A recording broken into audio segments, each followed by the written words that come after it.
أهلا وسهلا ومرحبا بكم في قناة فام كويزين. مع وليت لكم بوصفة جديدة، طاجين الزيتون. نبدا له مع بعض تحضير الوصفة. أول حاجة راح نبداو لهنا بكريات الدجاج. نبداو لهنا نستعمل 3 صدور تاع الدجاج. دوك راح ندير، راح نقطعهم ونرحيهم في المشوار تاعي. نضيفوا الدجاج تاعنا هنايا توابل، بقدونس وقليل من الثوم، ونزيدوا له حبه بصله ولا نص حبه بصله، يعني كلش نخلطوا في بعضه ونرحيوه. بعد ما نكملوا نرحيوه دوك نعاود نكمل لكم المقادير الاخرى.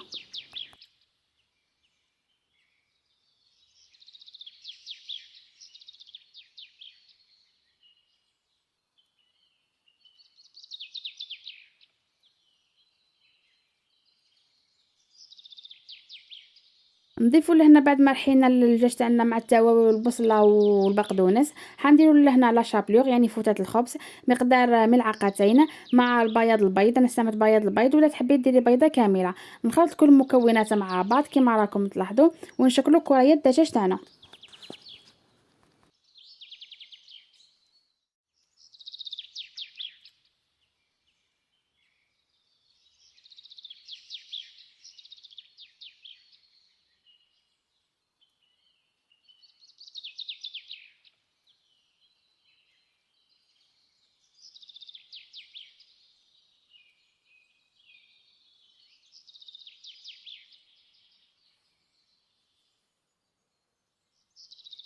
هنا رايحين نشكلوا كرة الدجاج تاعنا، يعني كل شيء راهو موضح في الفيديو. واش راح ندير؟ ندهن شويه يدينا بالزيت، زيت المائده. نحطوا الدجاج تاعنا قليل من الدجاج كما راكم تلاحظوا بابي فيم، ونحشيوه لداخل بالجبن الطلي والجبن الساندويتش. والجبن الساندويتش نحطوا فيه حبه زيتون بدون نواه كيما راكم تلاحظوا. حنستعملوا الكوريا تاعنا، حنشكلوها كوريا تاعنا ونضغطوها عليها بالبابي فيم كيما راكم، يعني كل شيء راهو موضح عندكم.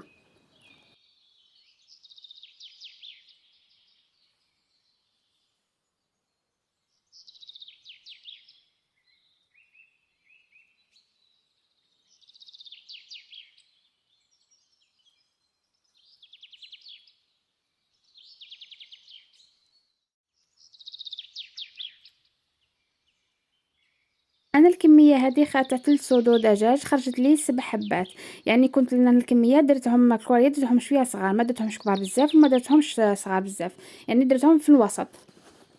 يعني هذا الاختيار يعود ليكم. حنزيد ندير لكم الحبه الثانيه باش تزيد تعرفوا تكونفيرمي كيفاش خدمتها. بعد ما نكملهم انا حنكمل الحبات تاعي كامل، ودوك تشوفوا كيف راح نطيبهم.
كما قلت لكم، بعد ما كملت الكريات تاعنا كما راكم تلاحظوا خرجت لي 7 حبات، راح نطيبهم في حمام بخاري.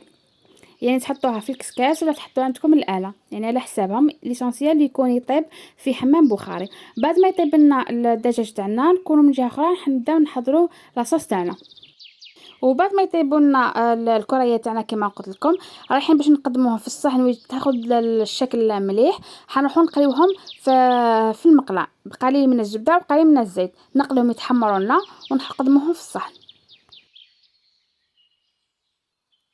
دوكا رايحين نخدموا مع بعضنا لاصوص تاعنا. لاصوص تاعنا عندنا عباره عن كريات من اللحم، دجاج ولحم، توابل، زيتون، بصله، وزيت وسمن.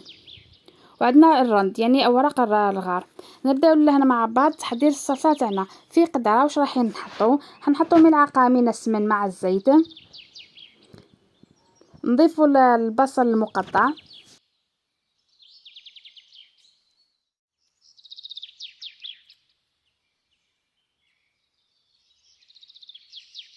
نضيفوا اوراق الرند مع البقدونس والثوم، نضيفوا تاني لهنا عود من القرفة مع التوابل المشكلة. انا استعملت لهنا الكوري، الكركم، فلفل اسود والملح. نضيفوا تاني ملعقة من الموطارد اللي هو الخردل، يعني كل المكونات مع بعض، ونزيد لهم شويه ماء. نضيفوا تاني لهنا اللحم والدجاج تاعنا. يعني الفيديو تاعنا راهو يشرح لكم كلش، انا ندير لكم برك المقادير. نخليو كل مكون مع بعض تقلى لنا مليح مليح، ونضيفوا لها الكريات اللحم تاعنا. بعد ما نضيفوا كريات اللحم تاعنا راح نمرقوها كما راكم تلاحظوا، ونضيفوا حبيبات الزيتون. هنا الزيتون تاعنا يكون طيبناه من قبل، يعني حطيناه في الماء باش نحطنا الملح تاعو. وبعد ما طيب لنا المرق تاعنا نقدموه مع الصحن. ان شاء الله الوصفه تاع اليوم نالت اعجابكم، نتمنى تجربوها. في امان الله، في وصفه جديده ان شاء الله.